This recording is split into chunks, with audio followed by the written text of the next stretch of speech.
January 26th, 1972. A plane explodes mid-air, 33,000 feet above Europe. Everyone on board is killed instantly, except one woman. She falls for over 10 kilometers, crashes into the ground, and somehow lives. This is the impossible story of Vesna Vulović, the flight attendant who fell from the sky and became a legend of both tragedy and survival. Vesna Vulović was born in 1950 in Belgrade, Yugoslavia. The daughter of a businessman and a fitness instructor, she dreamed not of fame, but of freedom. In her early 20s, she idolized the Beatles and moved to London, hoping to learn English and chase adventure.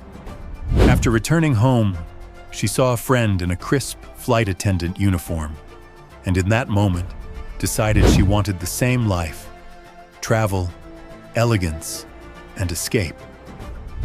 To pass her medical exam, Vesna drank cup after cup of coffee to hide her low blood pressure. It would later be the very thing that kept her heart from bursting when she plummeted to Earth.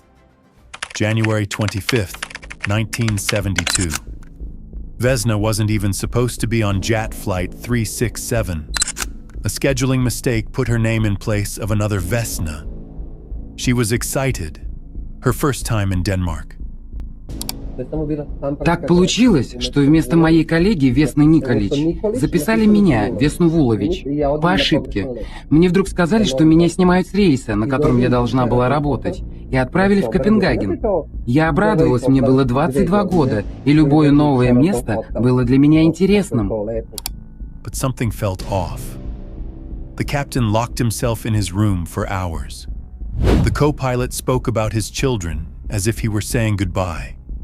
And one passenger disembarking in Copenhagen looked deeply disturbed, like he knew something terrible was about to happen.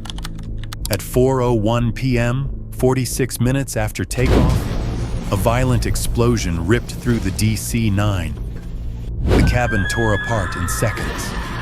Vesna was thrown backward, trapped by a food cart, as the plane disintegrated at 33,000 feet. When rescuers reached the crash site near Srbska Kamenice, Czechoslovakia, they expected no survivors. But from the wreckage came a faint sound, a woman's cry.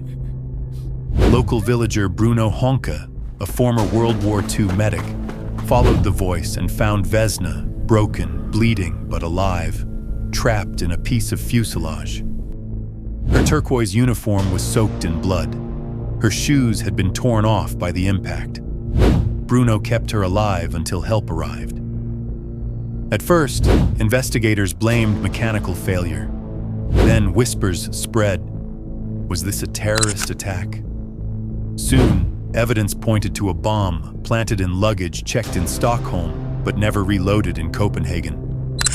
Croatian nationalists claimed responsibility, but no one was ever caught. Years later, others would insist that Vesna's plane wasn't bombed at all, but shot down by the Czechoslovak military in a Cold War cover-up. The truth was buried under politics, propaganda, and fear. Investigators concluded Vesna's survival defied logic. She had fallen over 10 kilometers, yet lived. В хвосте самолета, и у нее было такое чудесное счастье, просто что именно вот этот кусок самолета падал специальным образом, он крутился, как мне чехи говорили, которые это видели на месте. Они смотрели в момент падения. Он был, как это сказать по-русски, но он крутился и не падал такой большой скоростью. Кроме того, эта часть самолета упала на склон, соскользнула по склону и упала в хвойный лес.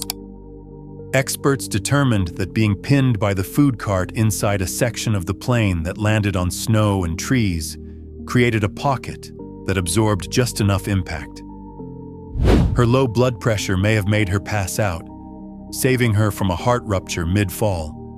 It was, quite literally, a 1 in a billion survival. When Vesna awoke in the hospital, she couldn't remember the crash. She asked, "Why am I here?" Her parents told her the truth. She fainted on the spot. Her injuries were catastrophic. A fractured skull, brain hemorrhage, crushed vertebrae, broken legs, and shattered pelvis.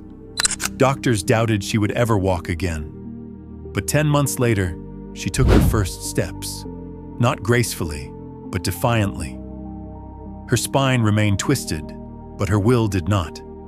Vesna became a national hero, honored by Yugoslav President Tito, praised across Europe, even awarded by Paul McCartney.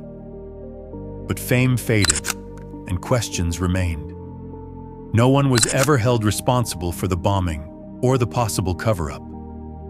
Vesna lived with survivors' guilt, haunted by the memory she couldn't recall. When she died alone in 2016, at age 66, she was still called the woman who fell from the sky. And to this day, her record stands. The highest fall ever survived without a parachute. Her final words to the New York Times still echo. If you can survive what I survived, you can survive anything.